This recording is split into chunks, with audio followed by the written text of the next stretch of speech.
Well, Shabbat Shalom. Shalom, everybody. Everybody had a good week? Okay.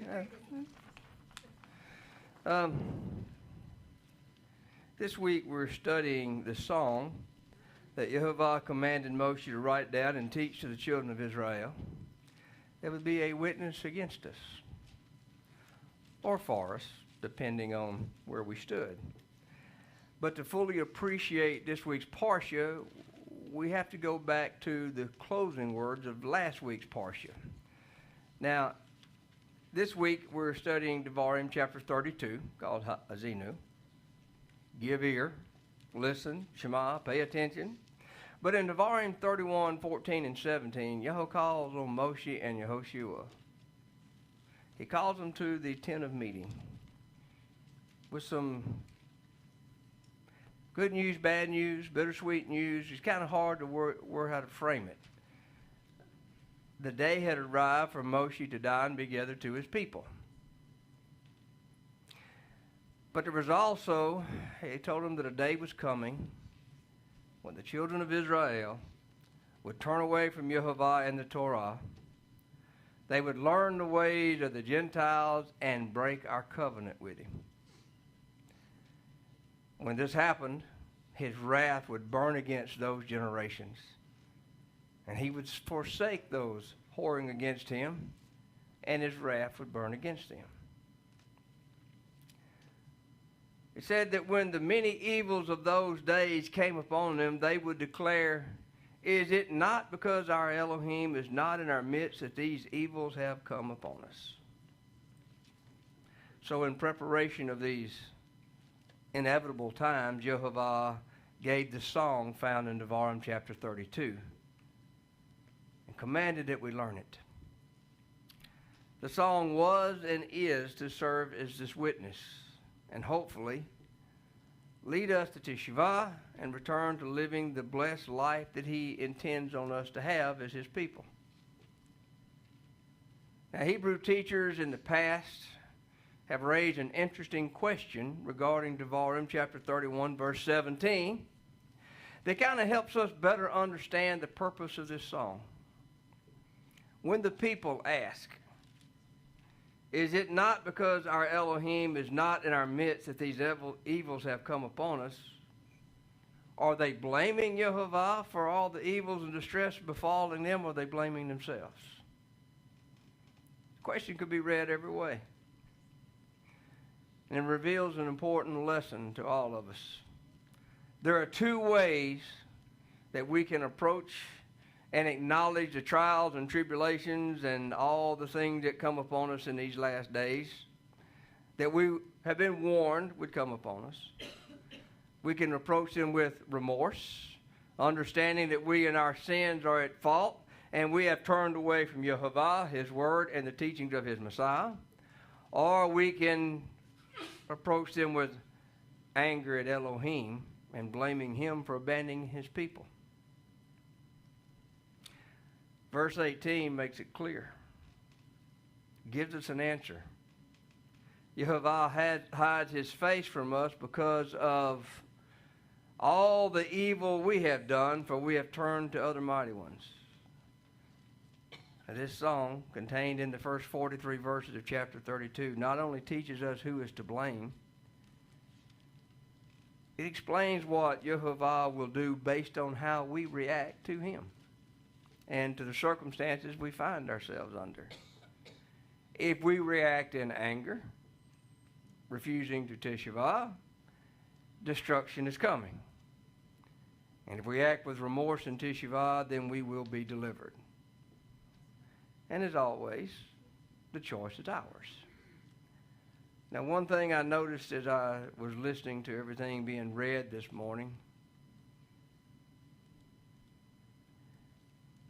is how far we are past the point of asking if the evils that come upon us is because Elohim is not in our midst anymore.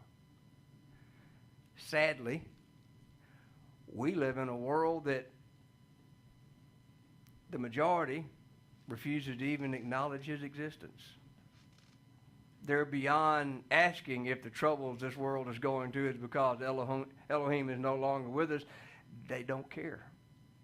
They're glad that we have driven him out of our schools, our government, our churches, our synagogues. They're glad we're out from under that oppressive laws and everything, and, well, he doesn't even exist. So we live in a very dangerous time. Because I suggest to you that any time a people who live in the creation that Elohim has given us deny his existence, deny his right to be our Elohim, and deny his commandments, should expect what we've seen in the past, even worse. So let's learn this song today. And for those of you who know it, let's review it. We get to do this once a year, minimum, hopefully more than that. Starts off in 32, 1 through 3, telling us, saying, "Give ear, O Shemayim, and hear, O earth, the words of my mouth." Now, in Devarim chapter 30, verse 19, we were told that these were the two eternal witnesses. And the last I checked, the heavens and the earth were still here. They're still witnesses, either for or against us. Jehovah calls on his instruction to fall as rain like dew. And the importance of that is dew doesn't interrupt anything. You know, a heavy rain can interrupt planting or harvest, but a dew doesn't. It gives life-giving water to the plants without interrupting the cycles. And in our Siddur, we read verse 3 quite often. "For I proclaim the name of Jehovah and ascribe greatness to our Elohim." It's sad that we live in a world that so few people proclaim his name. One group forbids it to be spoken because they don't think we're worthy of it. Of course we're not. He knew that when he gave it to us. And another group doesn't even take the time to learn his name. They're satisfied just to call him a God. Then in verses 4 through 6, he makes it very clear who's to blame for the evils that come upon his people. The rock. And you will see that word rock used numerous times throughout Torah, especially in this song. It's from the word zur, and it gives the impression of something that is solid and immovable. A big rock. There is a stone in the western wall of the temple complex, and I forget the exact dimensions of it. It's 44 feet long and weighs over 400 and something tons. And they said that rock is immovable. They have no idea how the people of Israel was able to quarry that rock, move it so far up and down the hills, and set it in place in perfect alignment. They had no equipment worthy of doing it. That's the kind of rock that we're talking about. Man cannot move it, change it, or anything. He is our rock, and his ways are perfect. Blameless, perfect. For all of his right rulings, he is an ale of truth without unrighteousness. He's righteous and he's straight. Why is that so critically important for us to understand? That he's perfect and his right rulings and his ways are perfect.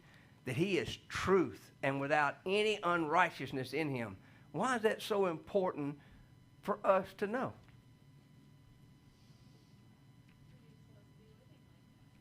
Yes. Vayikra 11:44 says, "You're to be set apart as I am set apart." We are to be like him, which means we are to learn to be without any unrighteousness in our bodies, in our beings. So what's an unrighteousness? I got all day. We're here to learn. Breaking the law. Actually, we could sum it up a little easier. Anything that's not of him is unrighteousness.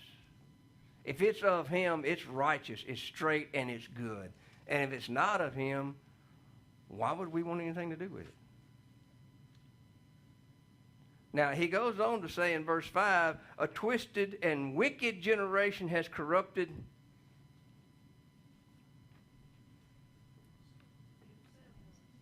itself. Nobody did this to us. Nobody forced anything on this generation. We've all been given a choice. And the Father says, no, you did it to yourself. You made these choices on how you were going to live. And you are a foolish and unwise people. But he also says, they're not his children. Hosea talked about Lo Ami, people that were not his children because they had turned their backs on his word and his ways, broken covenant with him. But look at the beginning of verse 6. Do you do this to Yehovah? Have you ever stopped to realize we can do things to Yehovah? We know he can do things to us, right? But you ever stop to think about the things you do, the choices you make, the words you speak to him, about a brother or sister, about neighbors, enemies, the words that come out of your mouth, they do things to him. Because when we do things that don't line up with his word and his ways, when we speak things that he would not dare speak, when we say things about other people and gossip and slander and all of this stuff, it hurts our Father. It tells him we don't really love him. It tells him we're not really serious about being like he is. Well, it's not really our fault, right? Because for years we've been taught we couldn't do that. For years we've been taught we can't master sin. We're going to sin. Everybody sins. There's no way around it, so forget it. Just be glad you're under grace. Those words hurt our Father's heart because he's called us to be more than that. He's called us to be his children. He's called on us to be his sons and daughters. He's called on us to enter into covenant with him, and doing so requires that we diligently obey and guard his covenant and teach it to our children. We have a Father who loves us so much and is so much on our side and is so willing to encourage us in this walk he calls us to that he tells us, don't listen to people. Don't incline after that a majority of people telling you what you can't do. Listen to me. The word is very near you in your heart and your mouth so you can do it, and it is not too hard for you to do. Now that's the words of our Father. The very words that our Messiah proclaimed, because he said you have to live by every word that proceeds from the Father's mouth, not just those that man say they approve of. So I choose to believe my Father. Which makes it a little hard on me, because that means when I get up in the morning and go to look in the mirror to shave, I have to look at who's responsible for me not being like my father. And I can't blame him. I can't blame Angie. I have to blame myself, because it's my choice. Every day, it's up to me. Now, once I make that decision and I call on my Father's name for help, I have a secret weapon. Well, it's not really too secret. It's called the Holy Spirit. He's pretty well known. And for those that don't know him, stick around. They're going to get to know him real, real well. Our Messiah sent him to us. Our Messiah had to go home for a while. He's preparing a place for us. And remind me to ask me about that later on today.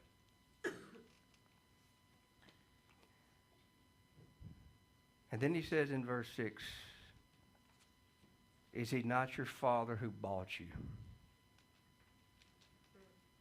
who created you and who established you?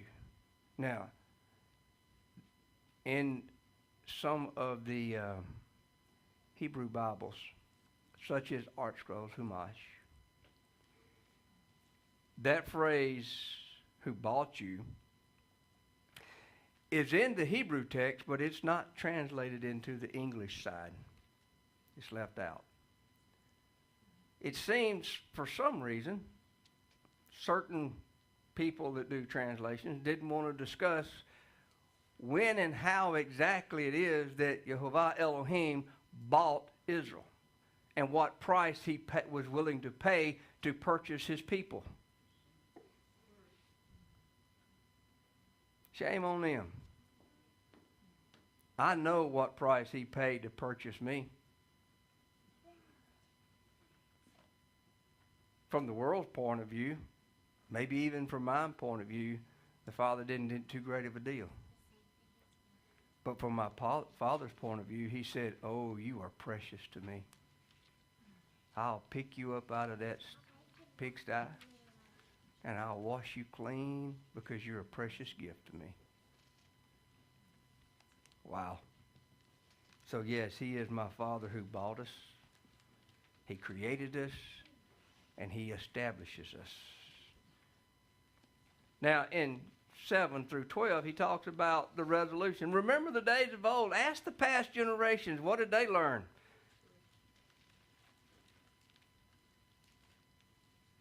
When the Most High gave the nations their inheritance, but then he separated out the sons of Adam. Wait, he gave the nations their inheritance, but he separated out the sons of Adam. Established the boundaries of the peoples according to the numbers of the children of Israel. He found us in the wilderness, wasted, howling desert. He encompassed us, made us to understand. He watched over us like the apple of his eye. That's repeated in Psalm 17:18 and again in Zechariah 2:8. I kind of like being the apple of my Father's eye. But you know what happens when you're the apple of your Father's eye? His eye is always, Yeah. And he's always watching and listening. Everything we say and do. Even when a brand new truck breaks down in the middle of a turn lane, he's listening. What they're going to do, what they're going to say. Praise you, Father. This is all part of life. You know? An eagle stirs up its nest, flourishing over its young. That's the way he watches over us. Spreading out his wings, bearing them on his wings. Isaiah 40:31 said, those who wait upon the Yehovah will be what? Encouraged, lifted up on the wings of eagles.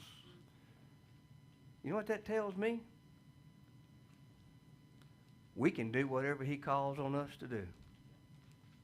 And since, as we discussed this morning, he gave authority to his son to speak in his name, and the son says, you go do this, this, and this, I believe he's given us the authority to do exactly what his son commanded us to do. And since he's not a man that he should lie, shouldn't we believe him? And guess what? He said, Yehovah alone does this. There were no other gods. There were no other anything. Our Father didn't need help in creating us and delivering us. He's not going to need help in judging us. He's not going to need help in establishing us in eternity. He alone. Shema Echad.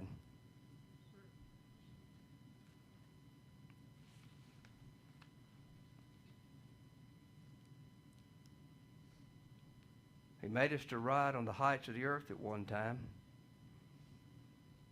Draw honey from the rock, oil from the flinty rock. And I can't have it. Every time I read this, I remember a few years ago, out in the wilderness of Israel.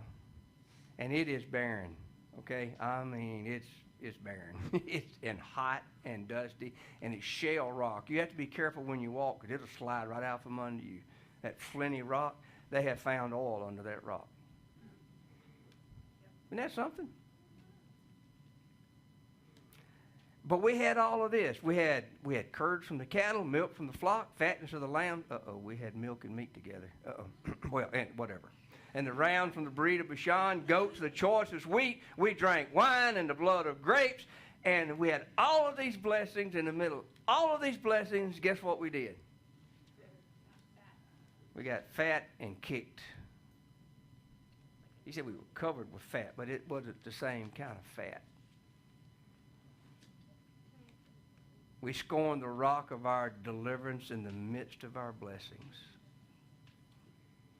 That's the most dangerous time in the world for us, is in the midst of our blessings. Because we get to kick back, laid back, enjoying the blessings, and we forget all about him until he sends us reminders. And boy, does he have a way of getting our attention. So I would rather just stay focused on him. I appreciate my father and I love him, but his reminders can be quick, abrupt, and very clear. And I thank him for them. But I long for the day when he doesn't have to send me reminders anymore. We provoked him with our abominations, mighty ones we didn't know, new ones that came lately. Do we have any new things that came lately? Like, well, we'll get into that later. Yep. Things with our Father didn't know or reverence. Oh, yeah, we got all kind of holidays on the calendar now that have nothing to do with our Father. Hadn't been around that long. You neglected the rock who brought you forth and forgot the El who fathered you. You know, I never really thought about this that much until lately. The Father in heaven, he fathered me. He brought me forth. My earthly parents couldn't have done it without him. That's the basis of a Judaic teaching, that there's three entities that have a part in the birth of every child. The earthly father, the earthly mother, and the heavenly Father. Won't happen without it all.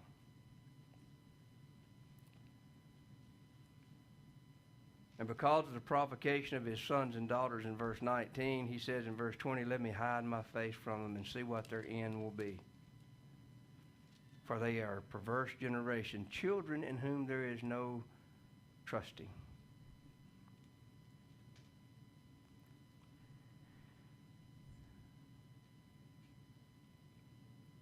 I have to tell you that I think we live in a time that Jehovah has once again hidden his face from his people, waiting to see what our end will be. What does that mean for us today? Forget the past. Forget generations ago. We'll talk about them later in the weeks to come, in the weeks past. But, you know, sometimes we read these and say, well, that was for that generation past. Or look what that generation did. But here's where we stop right now. Does anybody in here believe Jehovah hadn't hid his face from his people today? And waiting to see what our end will be? So what does that tell you? We have no excuse, but we do have something, don't we? What is that something we have? A choice. We have a choice of what our end will be.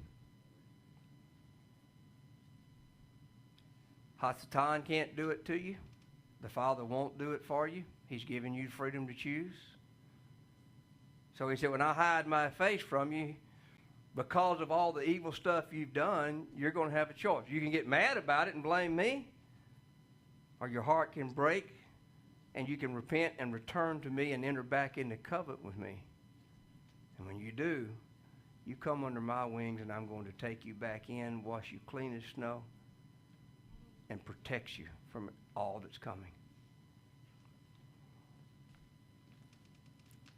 But we have to trust him. How many of you trust him for your redemption? How many of you trusting in him for your salvation?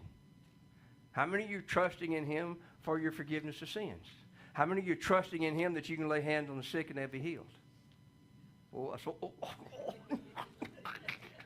Are we really trusting him? Are we acting out in it? We're trusting him but make excuses why it can't happen. That's not really trusting. Unless you say, Father, I trust you, and realize it's my sins and my self-righteousness and my pursuing my desires is what's keeping me from doing what you have told me I could do. We made him jealous by things that were not ill. Now, jealous is an interesting word because it means wanting to protect ownership. Our Father wants to protect his ownership of us. He owns our souls. You realize that, don't you?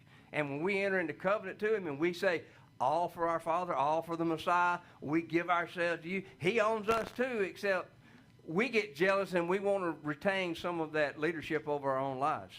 We want to make our own decision. So he's jealous, we're jealous, and who's wrong? That's a rhetorical question. That one you don't have to answer. So he said, I'm going to make them jealous by people who are not a people. Provoke them with a foolish nation. Now, the word foolish there, Naval, means a decaying nation.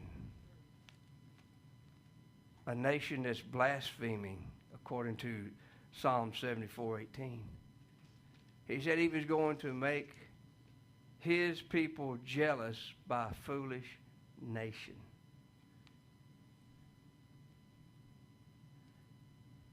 And you know what people are jealous for today? The things of the world.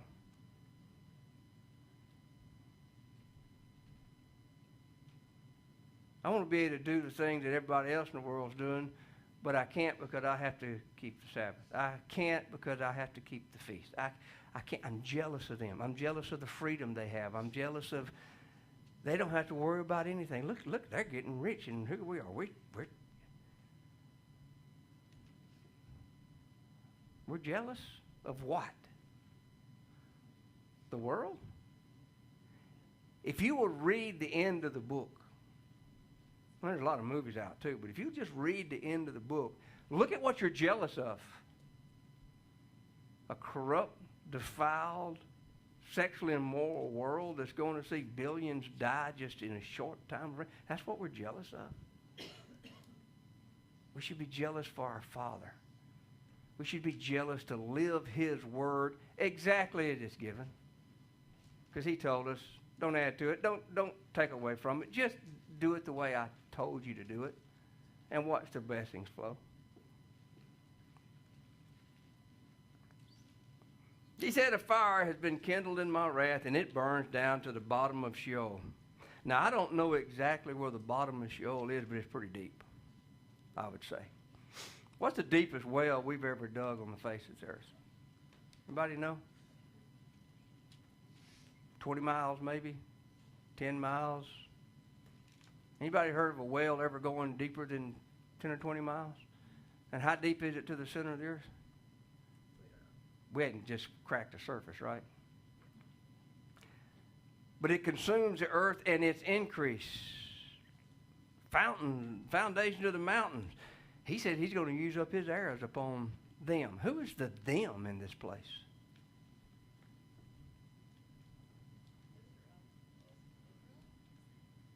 It's on those that reject him. It's on those that reject his word, his covenant. Reject his Messiah and change it and alter it so that it's more comfortable, more convenient. We see a lot of that in the world today, people changing the word of Elohim to make it easier to comply with. Right? I missed that commandment. No, actually I didn't. You'll find it in the Talmud. Don't incline. Oh, no. Yes, you will incline after the majority. The word's here with us so we can change it. You'll find it in the Council of Laodicea and Council of Nicaea where it says, we're going to change the day we're going to worship. We're going to change the name of our Messiah from Yehoshua to another name. So I didn't miss the commandment. I just got them from the wrong place. So he's going to gather his evil upon us. You're going to be consumed by heat and bitter destruction, the teeth of beasts. Ooh. That's one of the four things he said was coming at the end of the age. Pestilence, scarcity of food, the sword, and wild beast. The sword's going to bereave you on the outside, fear from within, both young and maiden, nursing child, and man of great heirs. Nobody gets away. And I love I love my father, but sometimes I really get tickled by the way he expresses himself. Verse 26, I should blow them away. Go ahead, Clint. Jehovah. I should blow them away. I should make the remembrance of them to cease from among men. If I didn't want the enemy's taunt and the adversaries to think they were able to do this. Make it very clear. The nations will never, ever destroy or replace his people that are in covenant with him, the people of Israel. They've been trying since the beginning. And it causes them a lot of upset. I bet you Pepto-Bismol and Tums are high in certain parts of the world because Israel is still there. And guess what? We're still out in the world too. There are people we really make uncomfortable because of the way we live. Because in the back of their mind, it's like, oh, what if I write? You know, I had a wonderful meeting with a really nice person, nice man this week. Had some great discussions. I don't want to give his name out. Just be praying. He's really searching for the truth, and it was a joy just to talk to him. Verse 29 says, if they were wise, they would understand this, and they would consider their latter end. If we were smart, we would think about what's coming rather than what is. We're thinking about what we're going to inherit one way or the other instead of what we can get now in this world. He said, how could one chase 1,000 and two put 10,000 to flight? Now he's talking about how could the nations, just one person chase 1,000 of his chosen ones and run them around, be scared of them. It couldn't happen unless a rock had sold them. And Jehovah had given them up. Their rock is not like our rock. Our rock is different. He's solid. He's forgiving. Verse 35, he says, vengeance is mine and repayment at the time their foot slips, for near is the day of their calamity, and the preparations are hastening to them. Jehovah is preparing for the day of calamity, the day of Jehovah, the day of his wrath. And the preparations are hastening. The closer we get, the more they're going to hasten. For Jehovah rightly rules his people and has compassion on his servants. We are his people, right? Mm-hmm. Which means, guess what? We are his servants. Right. And what did the Messiah say about servants and masters? Servant is not above his master. Right. We were not given more freedom than our Messiah had. He's our master. The Messiah didn't come to say, now I'm bound by this, but I'm going to set you free from it. No, he said, no, you're not greater than I am. And a student's not greater than his teacher. The things I do and the things I teach are the things that you do. And if you're doing something more than the Messiah did, if you're not guarding the same word and the same commandments that the Messiah did, you have just freed yourself up to be freer than the master. You're a servant that's freer than the master. And the Messiah said, nope, not in my people. So he rightly rules his people and has compassion on us as his servants. When his people acknowledge we are his servants. Gladly his servants. Voluntarily, lovingly, eager. Thank goodness I'm a servant of my Father. Because you're going to serve one or two masters.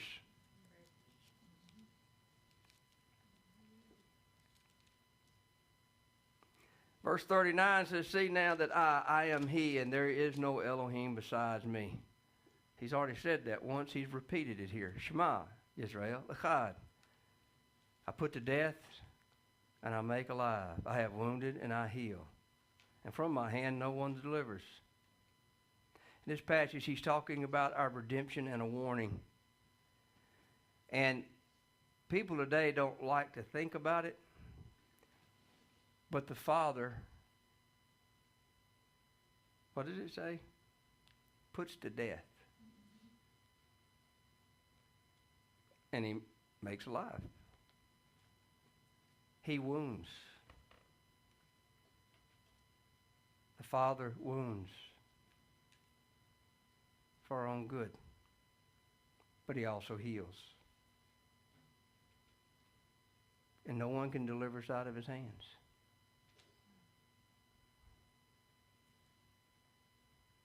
Well, then who can deliver us out of his hands? Who can deliver us from the wounds, the sicknesses, and death?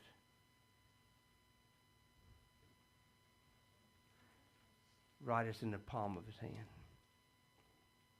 There's no man, no devil, no evil spirit.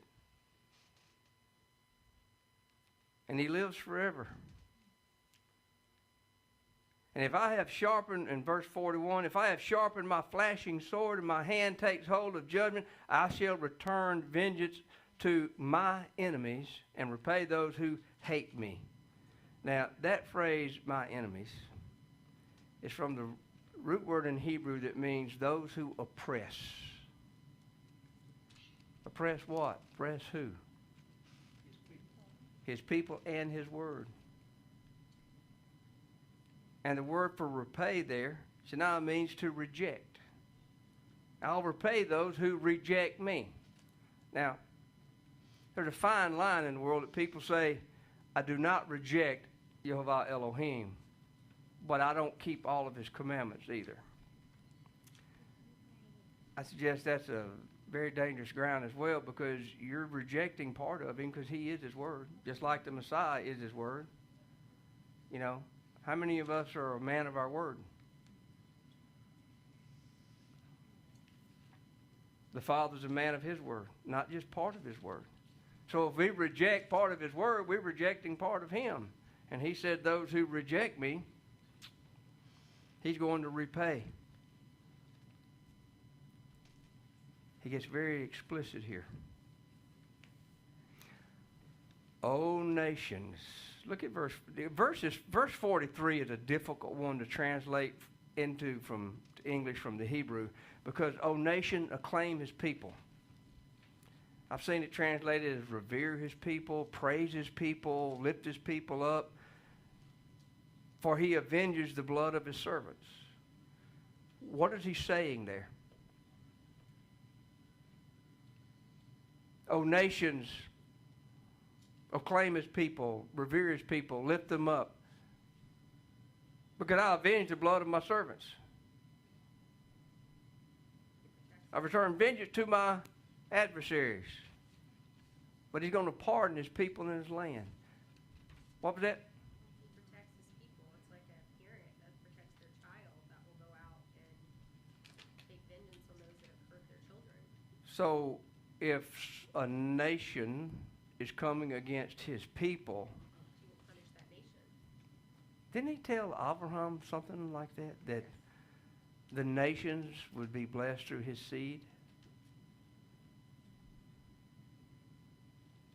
That he would bless those that blessed the seed of Abraham and curse those that cursed the seed of Abraham. And here he's warning the nations. You better pay attention.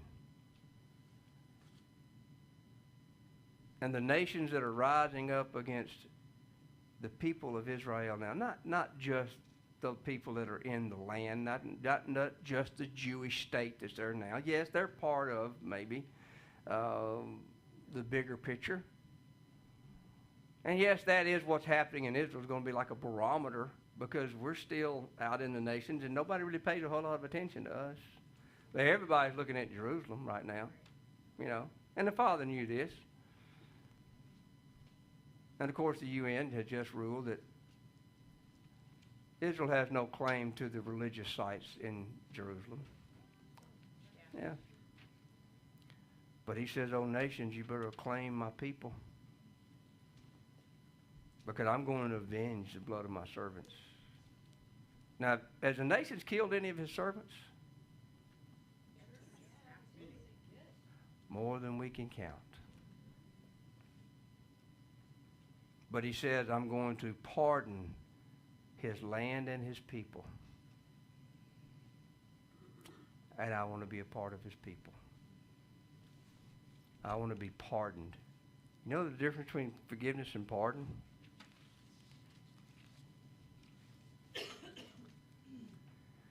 Forgiveness is, I forgive you your sins. Pardon means I'm going to give up the right to punish you for them. So I don't seek just my Father's forgiveness. I seek his pardon.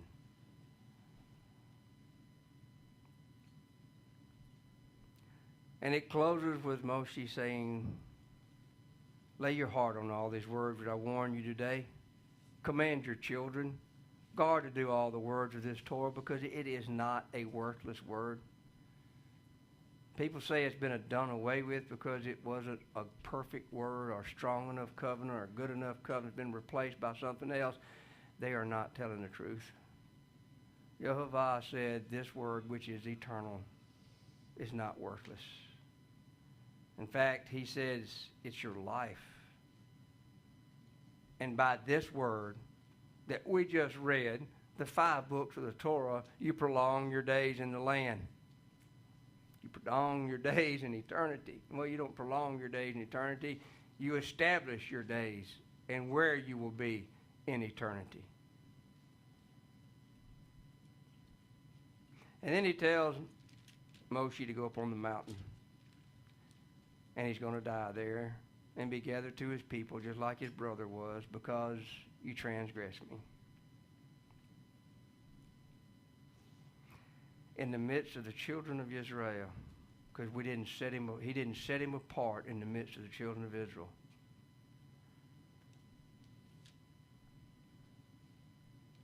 Are we guilty of that? Have we transgressed against our Father because we have not set him apart in the midst of the children of Israel? How do we set our Father apart?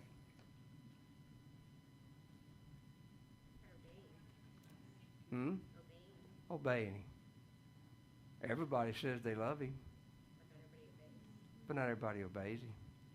Well, we obey most of it. 9 out of 10, 7 out of 10, maybe 5 out of 10, 4 maybe. The numbers are decreasing as time goes by. But we set him apart by saying, you know what? That's who I'm following. That's who I'm going to obey. Well, what gave you that idea? His son.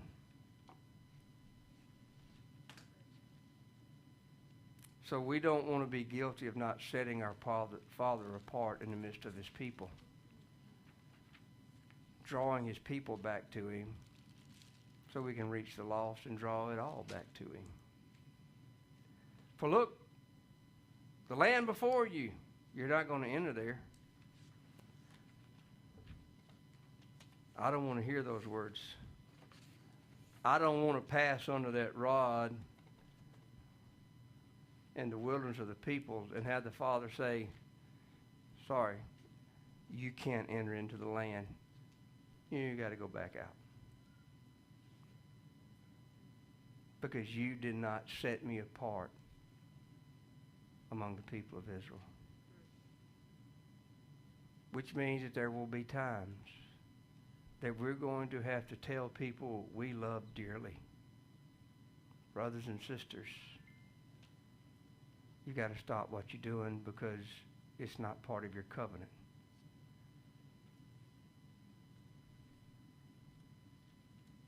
And they're either going to reproach us in one or two ways.